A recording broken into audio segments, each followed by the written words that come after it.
Memori yang besok અને કોઈ પણ વસ્તુ સત્સંગનો સ્ટાર્ટ કરી સત્સંગનો સ્ટાર્ટ સાંભળ્યા પછી તમને જિજ્ઞાસા થાય વિરાય થાય તમે કાંઈ ખબર ના હોય કોઈ માણસને પ્રાથમિક જ્ઞાન હોય આધ્યાત્મિક જ્ઞાનને આપણે ક્યાંક સાંભળ્યું તો ખબર આધ્યાત્મિક જ્ઞાન શું આત્મા શું અંદરની બધી વસ્તુ શું ભગવાન બધા બધું છે પણ કહેશે પ્રાથમિકમાં આવો પ્રાથમિક કેટલો કાંઈ પ્રાથમિક હતો અંદરની ખબર પડી અને શિક્ષકને ભણાવ્યા મેડિકલ વિદ્યાર્થી હોય એ ઘણું કંઈ ખબર ન પછી એન્જિનિયરિંગ મેડિકલ ગમે તે ફેકલ્ટીનો વિદ્યાર્થી હોય એને શું પ્રોબ્લેમ પછી હું બોલું પ્રેક્ટિસ કરવા શું કહે છે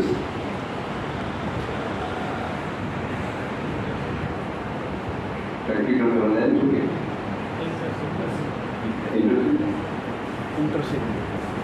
ઇન્ટરસીપમાં જાય ને એમાંથી પ્રેક્ટિસ કરવા માટે એમ પ્રેક્ટિસ કર્યા પછી એ માણસ ગમે ધંધો કરે પછી એનો અનુભવ કેવો હોય એમ આપણે પણ આ ભક્તિની લાઈન બધી એવી છે એ ભક્તિમાં આમ બધું વળી વળીને મનનું પણ આપશે મનની ઇન્દ્રિયો આગળ શાસ્ત્રમાં જેવું હોય આપણે કે આવડે વળીને પણ એ વસ્તુ છે કરવાની એ રીતે એટલે આપણા સદગુરુ મહારાજે મન ઉપર ઇન્દ્રિયો ઉપર એના પર વાત મૂકી હોય તમારા શરીરની અંદર છે તમારે કંટ્રોલ કરવાનું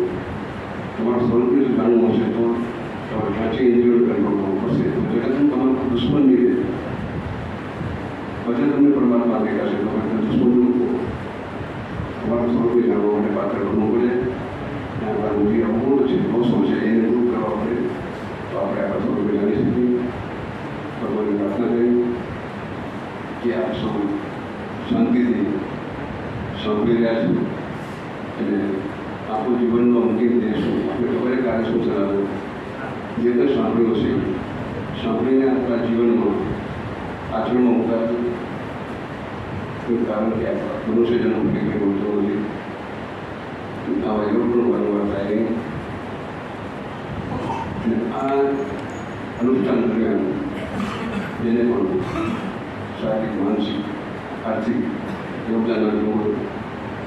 એ દાતા હશે પ્રસાદના દાતા હશે વિદ્યાકારી છે અથવા બીજી રીતે યોગદાન જેને આપ્યું શારીરિક ભગવાનને પ્રાર્થના કરી આ બધા ઉન્મુખ છો બધે તમારા બાળકો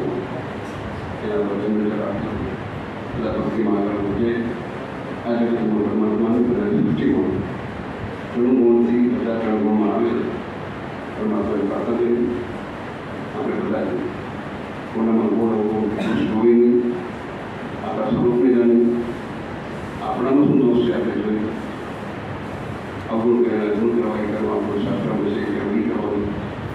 દુનિયામાં આપણે પણ પરમાત્માનું સ્વરૂપ જોઈએ આપણે જ્યાં સુધી જાણી નથી ત્યાં સુધી આપણે જ્ઞાનમાં એકબીજામાં વાદ વિવાદનું જગત આખું સંત સમાજમાં જઈને લોકોએ વાદ વિવાદ મળી જાય સ્વાગીવાદ આ એક સ્વરૂપ જે સ્વરૂપ છે ભગવાન પ્રાર્થના બધા તમારું શરીર તંદુરસ્ત રહે તમારી યાદી ઉપાધિ બની જાય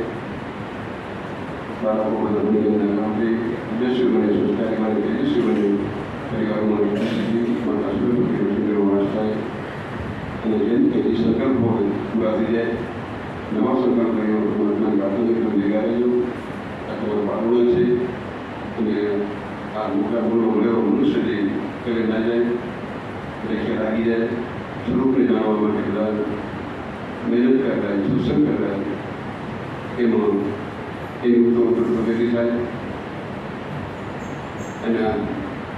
પરમાત્માને જાણવા માટે તમે બધાને ભગવાન પ્રાર્થના કરી પ્રેરણા આપે અને આવા સૂત્રો કરવાની વૈષ્ણવ તમે સૂત્રો કહી શકો તમને હિંમત દે એનું કારણ કે ઈયર ગમીનો ભજન કરો કઈ મંદિરમાં જાય એ ગમીનો ઈયર સહિત આપ સમય જાય આવા સત્સંગ વારંવાર જરૂરી છે અત્યારના વર્તમાન સમયમાં સત્સંગ નહીં હોય તો સત્સંગમાં શું સંસ્કાર મળે આપણાનું ભવિષ્ય આપણી ભાવિ પેઢી જોવાનું અત્યારે શું નથી ગતિ કે કરે ઉત્સવથી બારે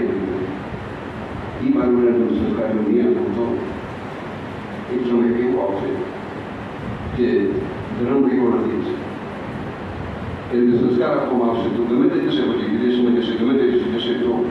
તમારા પરિવારના ધર્મના સંસ્કાર ચાલી રહેશે પરિવારનું નામ રોશન કરશે. ભગવાન પ્રાર્થના કરી તમારા બધા બાળકોમાં બધા પરિવારોમાં ધર્મ સંસ્કાર જળવાઈ રહે અને આજે ગયા મીડિયા એ ધર્મ પ્રમાણે પ્રાર્થના કરો છો.